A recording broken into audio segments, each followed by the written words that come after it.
Crimes passionnels, disparitions inquiétantes ou machinations diaboliques, percer les secrets des faits divers les plus marquants et plonger au cœur des affaires les plus étonnantes de l'histoire judiciaire. La découverte de la vérité ne tient parfois qu'à un fil. Bienvenue dans Chronique criminelle. Dans cet épisode, guerre des gangs en Oregon. Pour ce podcast inédit, direction les États-Unis, et plus précisément l'État de l'Oregon. C'est là que, le 3 octobre 1994, un jeune garçon de 18 ans est abattu d'une balle dans la tête. La police découvre que quelques années auparavant, cet adolescent faisait partie d'un gang. Alors, son passé l'aurait-il rattrapé ? La réponse dans ce nouveau podcast de Chronique criminelle.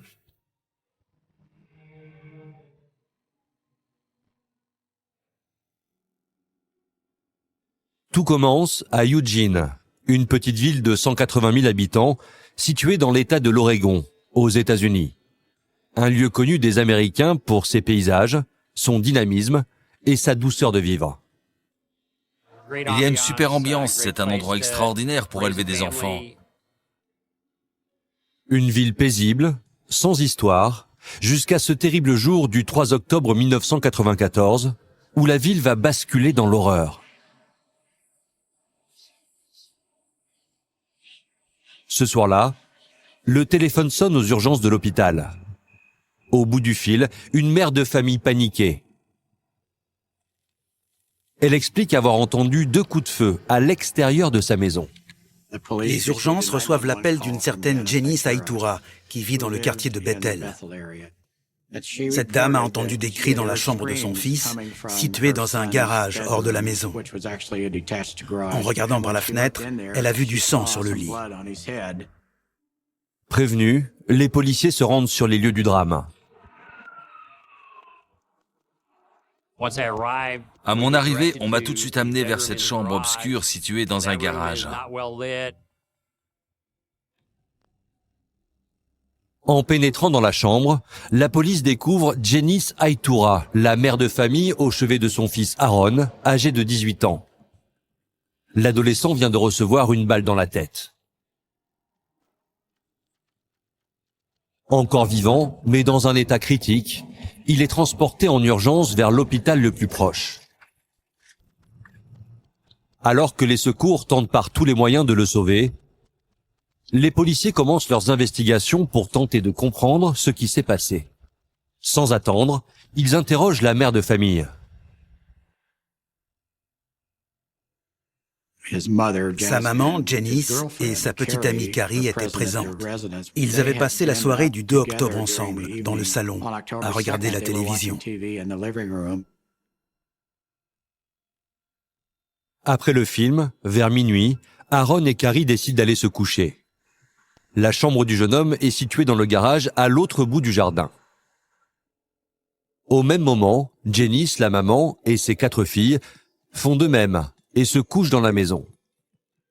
Tout le monde dormait quand la fusillade a éclaté. Janice a entendu Carrie crier dans le garage attenant à la maison.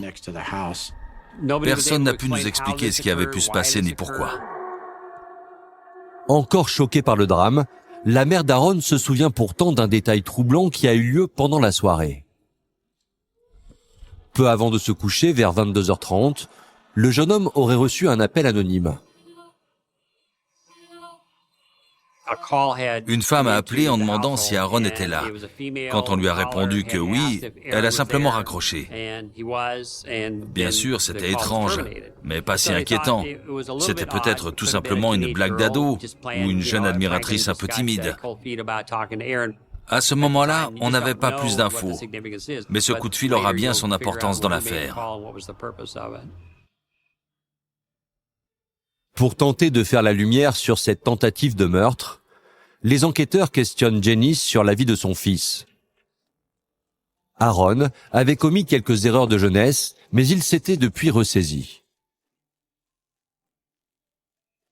La famille Aitura était originaire de Californie.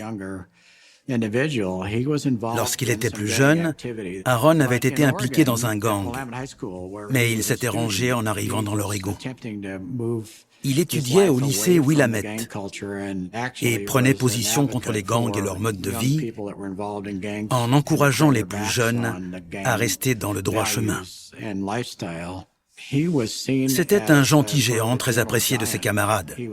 Janice était une mère célibataire cumulant 2 emplois, tandis qu'Aaron s'occupait de ses 4 petites sœurs.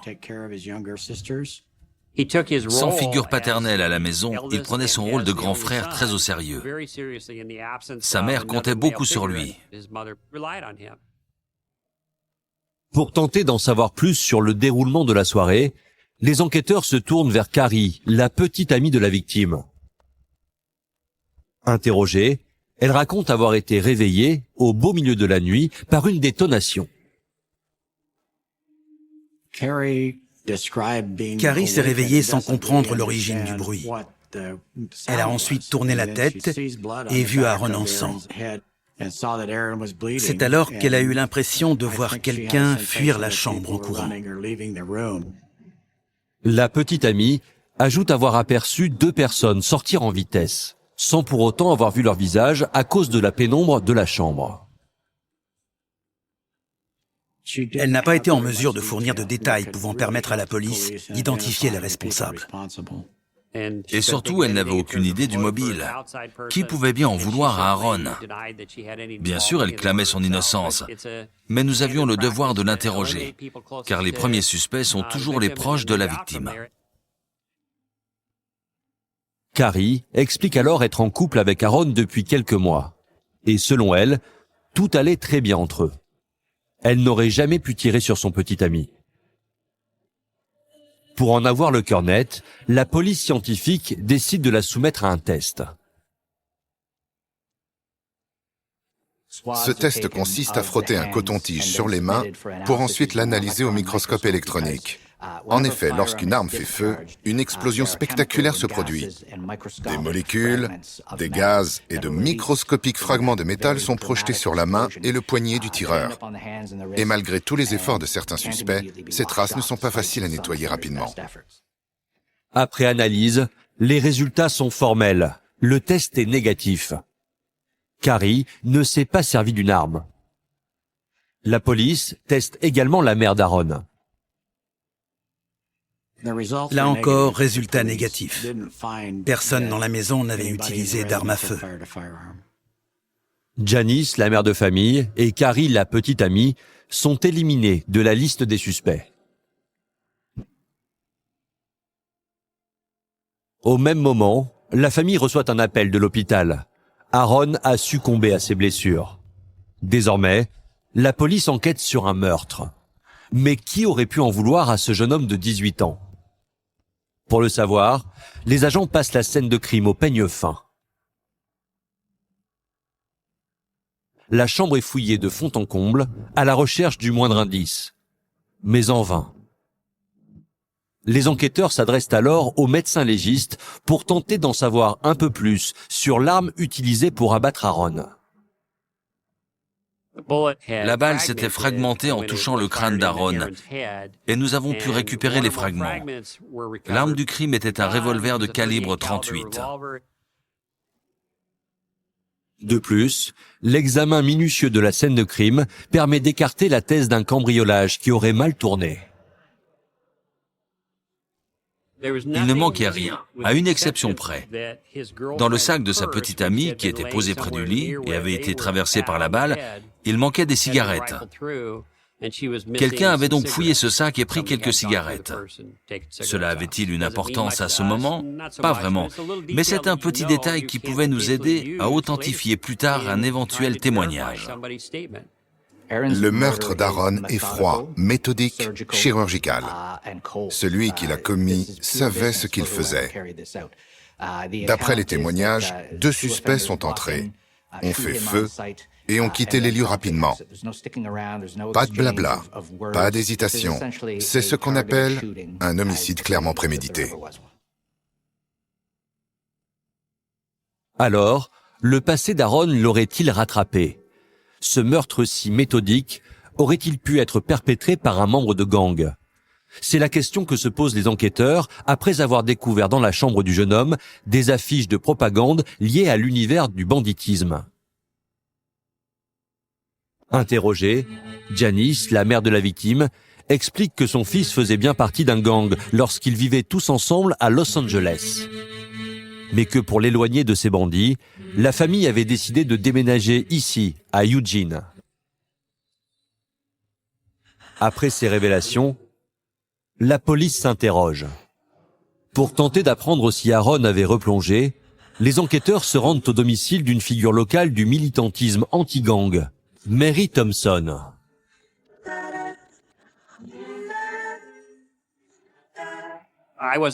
Je ne connaissais pas Mary Thompson, mais ce confrère m'a bien fait comprendre que pour comprendre le climat du quartier, il fallait interroger cette militante anti-gang qui connaissait très bien les jeunes du coin.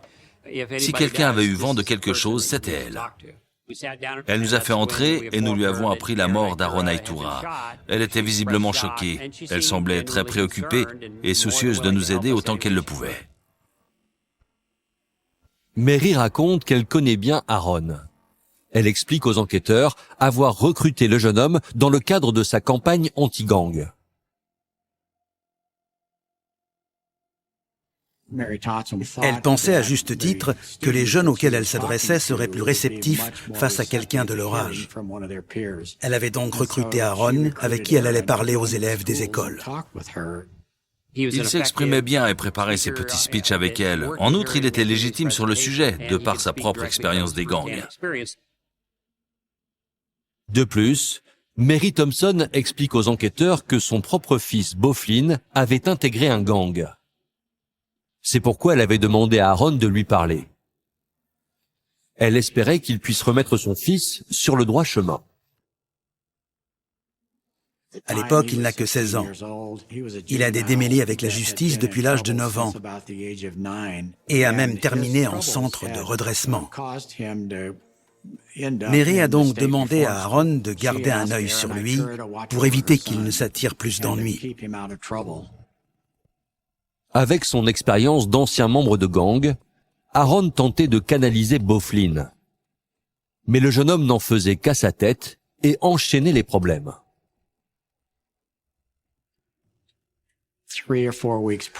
3 ou 4 semaines avant le meurtre, Beau Flynn se balade dans le quartier avec Aaron Aitoura. Devant une épicerie, il rencontre d'autres ados qui l'accusent de l'avoir balancé à la police. L'agression verbale s'est vite transformée en confrontation physique. L'un des garçons a été blessé à l'arme blanche.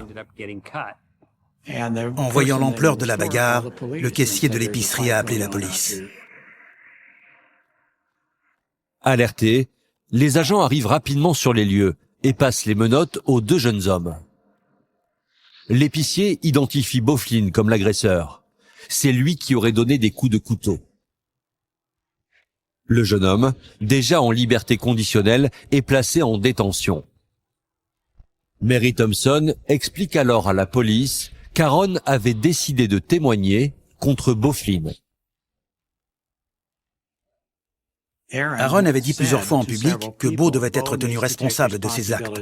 Il ne souhaitait pas mentir pour le protéger.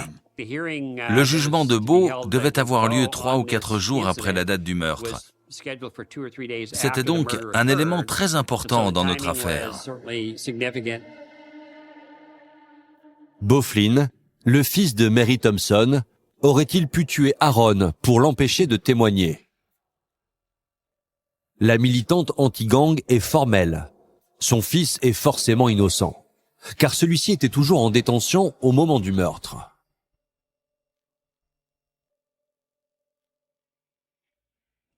Mais il est toujours possible que depuis la prison, il ait demandé à un ami de s'occuper d'Aaron. Beau Flynn aurait-il pu commanditer le meurtre depuis sa prison? Pour le savoir, les enquêteurs se rendent au centre de détention pour mineurs afin d'interroger le jeune homme. Il a feint de ne rien savoir sur le meurtre. Et surtout, il a déclaré ignorer totalement qui avait pu faire le coup. Beau a affirmé qu'il n'avait rien à voir avec ça. Mais les policiers ont des doutes. Alors il décide de mettre sa cellule ainsi que ses appels téléphoniques sur écoute. Beau était en détention. Il était facile de le mettre sur écoute. Mais en écoutant ces conversations, nous n'avons pas entendu d'éléments pouvant le lier à l'homicide. Cela ne suffisait pas à le blanchir, bien entendu, mais il est descendu d'un cran dans la hiérarchie des suspects. À ce stade de l'enquête, la police n'a toujours aucun suspect. Les inspecteurs décident de réentendre la mère d'Aaron, Janice Aitoura. Peut-être aura-t-elle une nouvelle piste à leur donner.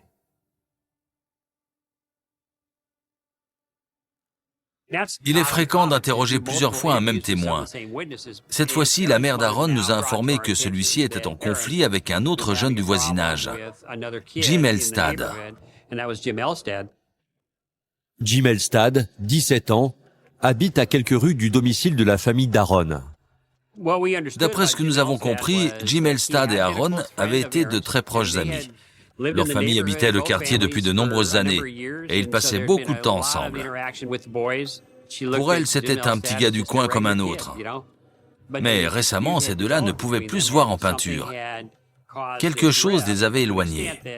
Aaron était même si soucieux qu'il en avait parlé à sa mère. Pour vérifier la déclaration de Janice Aitoura, les enquêteurs interrogent de nouveau Mary Thompson, la confidente de son fils. Mary Thompson a tout de suite identifié Jim Elstad. Il faisait partie du groupe d'amis très proches d'Aaron qui passait régulièrement chez elle. La militante anti-gang raconte aux policiers que Jim Elstad était en colère contre Aaron. Et pour la même raison que son fils. Il était furieux d'apprendre qu'Aaron allait témoigner contre Beauflin au tribunal. Le fait est que Beau avait très mal pris le fait qu'Aaron décide de témoigner contre lui dans cette affaire d'agression au couteau. Les enquêteurs convoquent Jim Elstad au commissariat pour l'interroger. Elstad est un jeune homme de 17 ans, somme toute assez banal. Il a les cheveux courts, son corps n'est pas couvert de tatouages, et il ne porte ni les couleurs d'un gang, ni un pantalon large. Rien en apparence ne le lie à une quelconque organisation criminelle. Pourtant, Jim Elstad révèle aux enquêteurs qu'il est bien membre d'un gang, les 74 Hoover Crips. Mais il nie toute implication dans le meurtre d'Aaron Aitoura. Il fournit même un alibi. Jim Elstad nous a expliqué avoir accompagné sa sœur Angel à l'hôpital, car elle allait accoucher. Les enquêteurs contactent évidemment la sœur de Jim, Angel Elstad. Et la jeune femme confirme que son frère était bien à ses côtés le matin du 3 octobre. Les registres de l'hôpital confirment aussi la présence du jeune homme. Mais son heure d'arrivée intrigue les policiers. Il était à l'hôpital pour l'accouchement de sa sœur, c'est un fait, mais cet accouchement a eu lieu après le meurtre. Cela n'exclut donc pas la possibilité qu'il ait commis le meurtre avant d'accompagner sa sœur à l'hôpital. Alors que les policiers s'interrogent sur la fragilité de l'alibi de Jim, Mary Thompson les contacte pour leur communiquer de nouvelles informations accablant le jeune homme. Mary nous explique qu'en discutant avec Angel Elstad, la sœur de Jim, elle a appris que ce dernier pourrait bien être impliqué dans le meurtre. Selon Mary Thompson, le soir du meurtre, Jim Elstad était chez sa sœur Angel en compagnie d'un ami, Joe Brown. Lui aussi est membre des 74 Hoover Crips.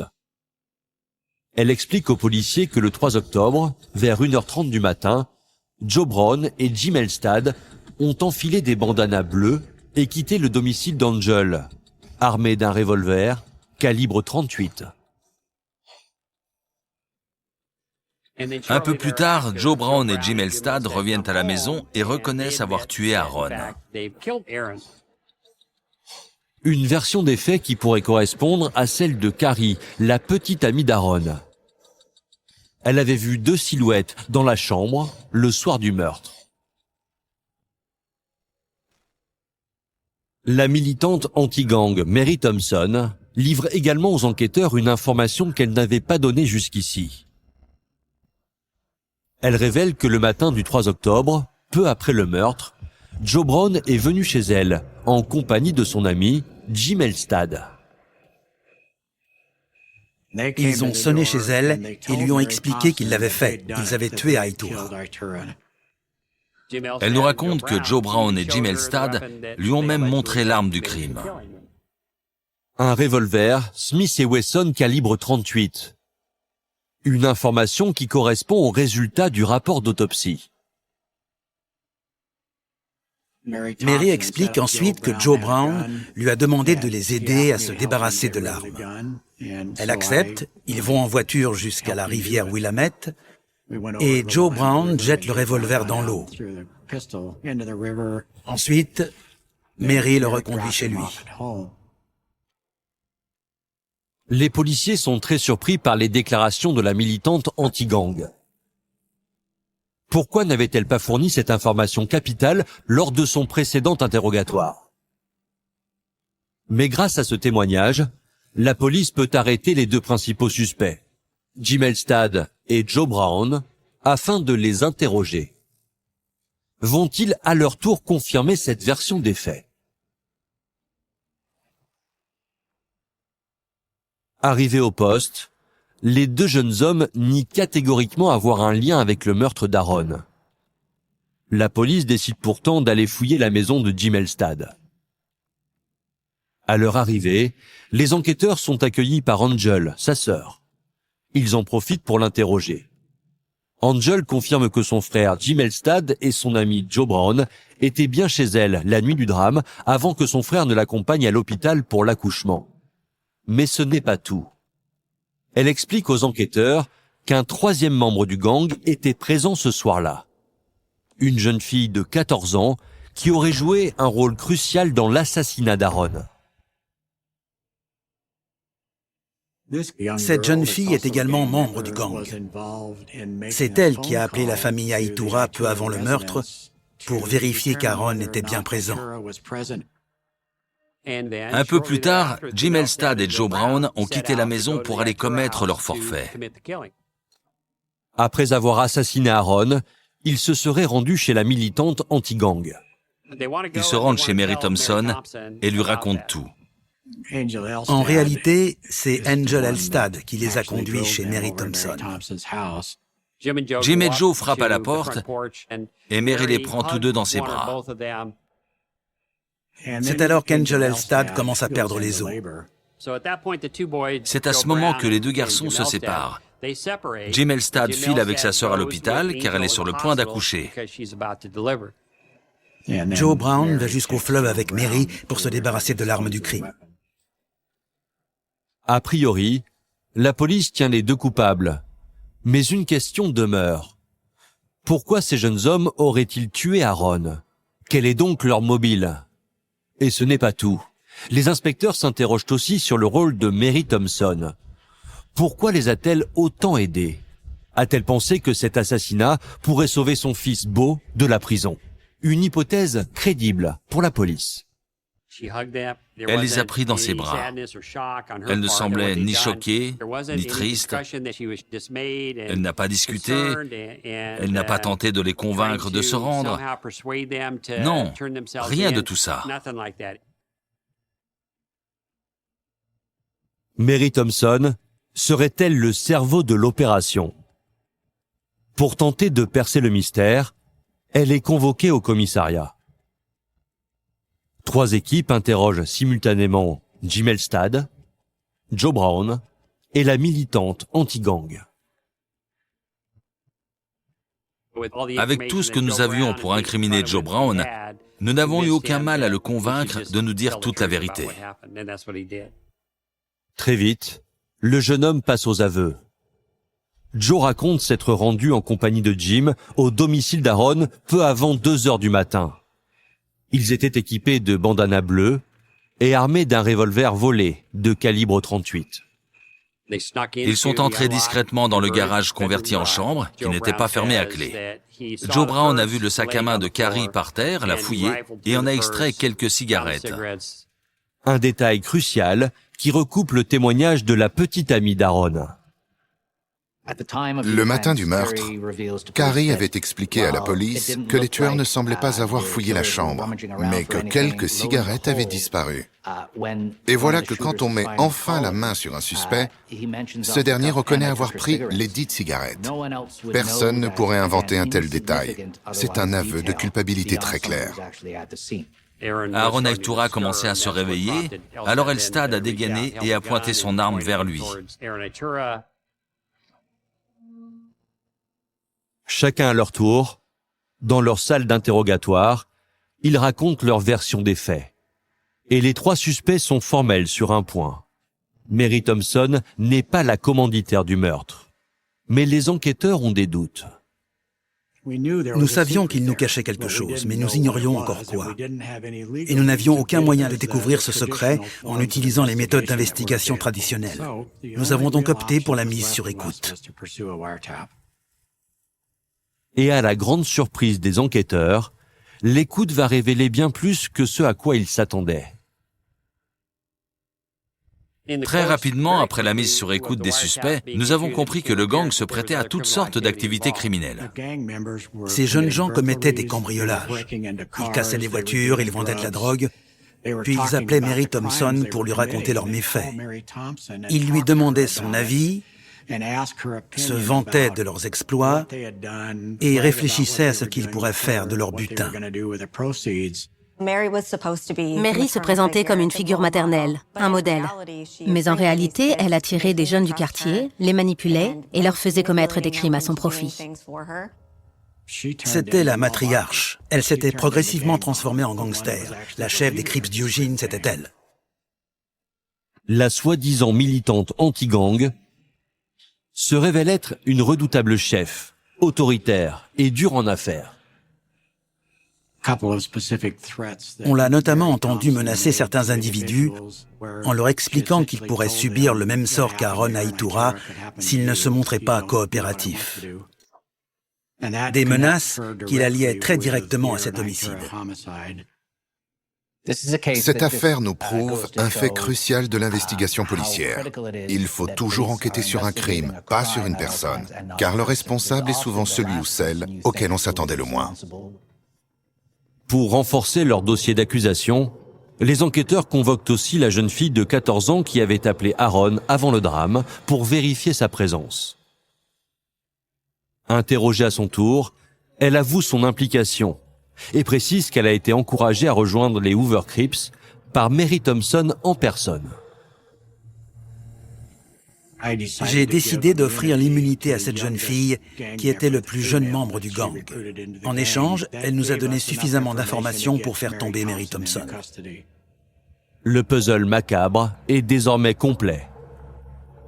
Aaron Aitoura est témoin d'un crime commis par le fils de Mary Thompson et prévoit de témoigner contre lui, ce qui pourrait le renvoyer en maison de redressement pendant un long moment.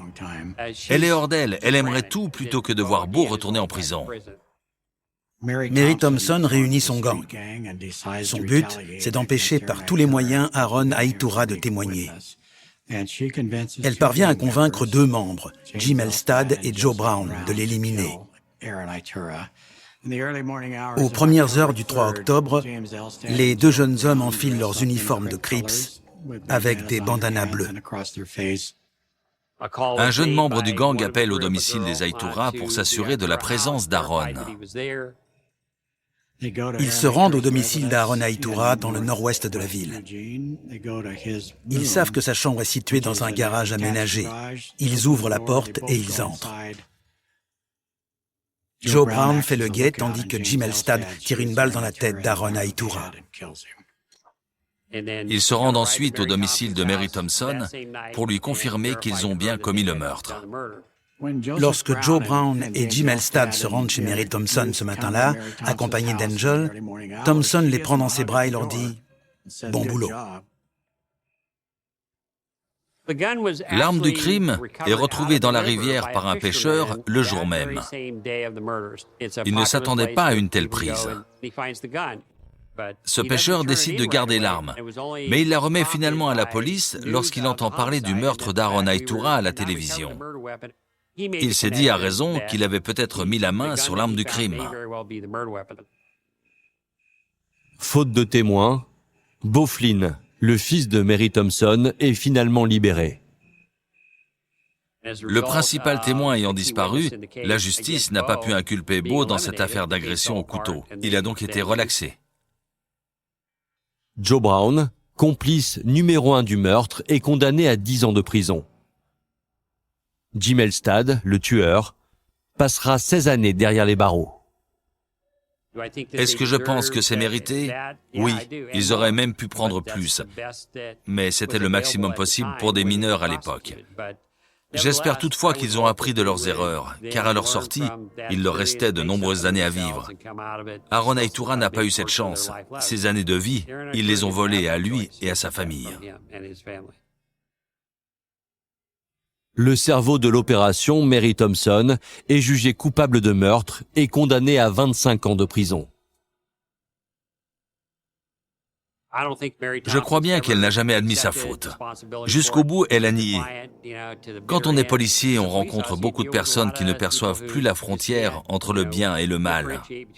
Ils sont tellement déterminés, égocentriques, qu'ils feraient n'importe quoi pour arriver à leur fin. Mary était de cela, une véritable sociopathe. Aaron Aitoura a refusé de mentir, et c'est pour cela qu'il a été tué. On lui a volé son avenir. On ne saura jamais combien de personnes il aurait pu aider. Cette affaire a profondément choqué notre petite ville. C'est une issue terrible, mais il y a une note positive. Depuis, sa mère s'est engagée dans une association de défense des victimes. Elle a notamment témoigné plusieurs fois devant le tribunal. D'une certaine manière, elle honore ainsi sa mémoire en continuant sa lutte contre le crime.